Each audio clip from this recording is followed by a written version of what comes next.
What you're about to experience are prepositions of place. Prepositions of place are just explaining where things are located. So the essential question would be, how do we explain where things are located? In this video, there's going to be an animation and some text, and there will be the prepositions of place will be highlighted in a different color. I will pronounce those first, and then I'll read the sentence in context, and then we'll talk about it at the end.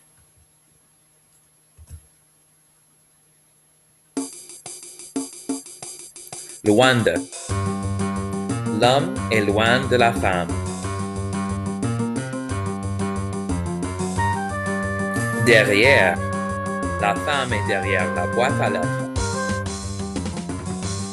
À côté de. L'homme est à côté de la boîte à lettres.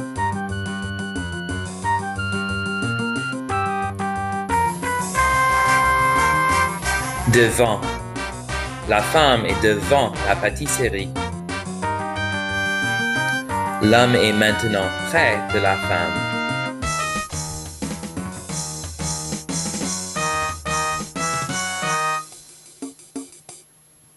So that was our literal introduction to prepositions of place. You'll notice that in French, like in English, sometimes the preposition of place is followed by a word, and sometimes it's not. And that word in French is de. In English, sometimes it's of or from, like far from or close to. So, there's the location word, close or far, and then there can be another word. In French, it's going to be de, almost always, okay? So if there's a word that accompanies the location word, it's going to be de. For example, à côté de la femme, okay? À côté de la femme. And what you'll notice is that some of the words, like in front of, in French, is just devant. Devant means in front of. So you wouldn't use the word de to go along with it. And that can get kind of confusing.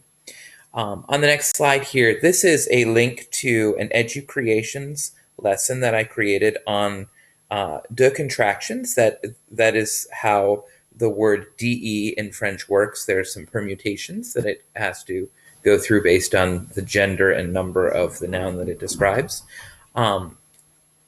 But before we do that, let's just take a look at what students usually find difficult, okay? Sometimes you have difficulties with separating the prepositions that use de contractions from those that don't. Because, like I said earlier, devant means in front of. And in English, we say in front of, right? There's a word that accompanies the location word. The location is in front, and of is the preposition that accompanies it, okay? An example in English where that doesn't happen is between. This is between that. There's no accompanying word, okay? So that's something that students sometimes have trouble with. And the last thing is, sometimes it's hard to use the prepositions of place in context because of the word de. The word de has 4 different permutations. So sometimes you'll be saying devant, à côté de la femme, right? That's one permutation. But if you're talking about a masculine word, you might say à côté du livre, du. So there are many different ways that can change. So if you take a look at the EduCreations video, that will kind of walk you through that lesson. I hope you enjoyed this little tutorial on prepositions of place in French.